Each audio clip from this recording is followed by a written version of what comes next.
Leviticus chapter 11. The Lord spoke to Moses and Aaron, saying to them, "Speak to the Israelites. From among all the land animals, these are the creatures that you may eat. Any animal that has divided hooves and is cleft-footed and chews the cud, such you may eat. But among those that chew the cud or have divided hoofs, you shall not eat the following: the camel, for even though it chews the cud, it does not have divided hoofs, it is unclean for you. The rock badger, for even though it chews the cud, it does not have divided hoofs, it is unclean for you. The hare, for even though it chews the cud, it does not have divided hoofs, it is unclean for you. The pig, for even though it has divided hoofs and is cleft-footed, it does not chew the cud, it is unclean for you. Of their flesh you shall not eat, and their carcasses you shall not touch, they are unclean for you. These you may eat of all that are in the waters, everything in the waters that has fins and scales, whether in the seas or in the streams, such you may eat. But anything in the seas or the streams that does not have fins and scales, of the swarming creatures in the waters, and among all the other living creatures that are in the waters, they are detestable to you, and detestable they shall remain. Of their flesh you shall not eat, and their carcasses you shall regard as detestable. Everything in the waters that does not have fins and scales is detestable to you.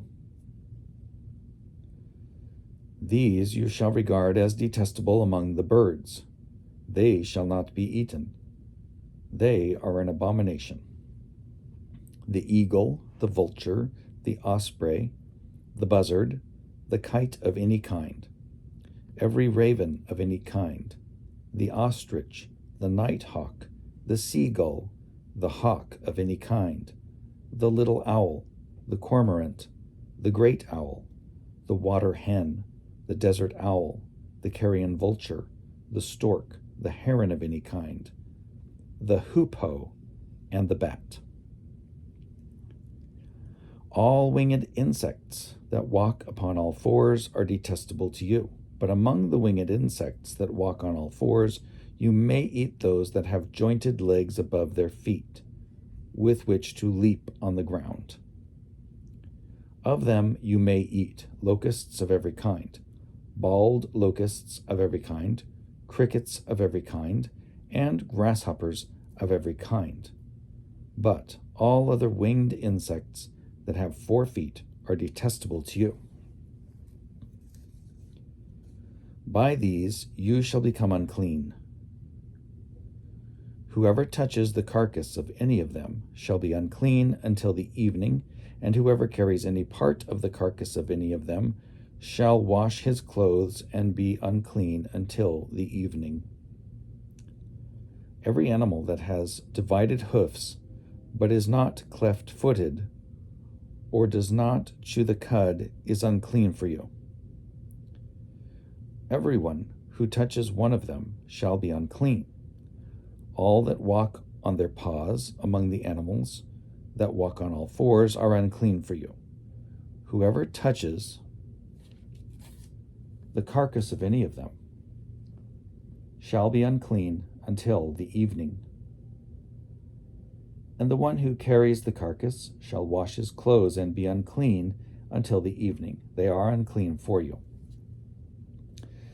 These are unclean for you among the creatures that swarm upon the earth: the weasel, the mouse, lizards of every kind, the gecko, the land crocodile, the lizard, the sand lizard, and the chameleon.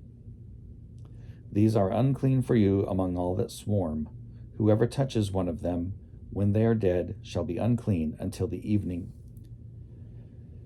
And anything upon which any of them falls when they are dead shall be unclean, whether an article of wood or cloth or leather or sackcloth, any article that is used for any purpose.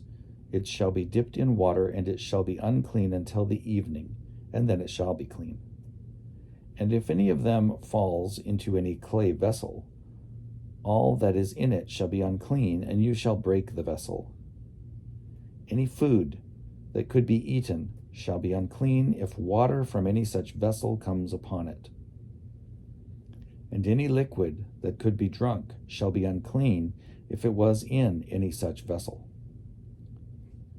Everything on which any part of the carcass falls shall be unclean, whether in oven or stove. It shall be broken in pieces. They are unclean and shall remain unclean for you. But a spring or a cistern holding water shall be clean, while whatever touches the carcass in it shall be unclean. If any part of their carcass falls upon any seed set aside for sowing, it is clean. But if water is put on the seed, and any part of their carcass falls on it, it is unclean for you. If an animal, of which you may eat, dies, anyone who touches its carcass shall be unclean until the evening. Those who eat of its carcass shall wash their clothes and be unclean until the evening, and those who carry the carcass shall wash their clothes and be unclean until the evening. All creatures that swarm upon the earth are detestable. They shall not be eaten. Whatever moves on its belly, and whatever moves on all fours, or whatever has many feet, all the creatures that swarm upon the earth you shall not eat, for they are detestable. You shall not make yourselves detestable with any creature that swarms. You shall not defile yourselves with them, and so become unclean. For I am the Lord your God. Sanctify yourselves, therefore, and be holy, for I am holy. You shall not defile yourselves with any swarming creature that moves upon the earth. For I am the Lord who brought you up from the land of Egypt to be your God. You shall be holy, for I am holy. This is the law pertaining to land animal and bird, and every living creature that moves through the waters, and every creature that swarms upon the earth, to make a distinction between the unclean and the clean, and between the living creature that may be eaten and the living creature that may not be eaten.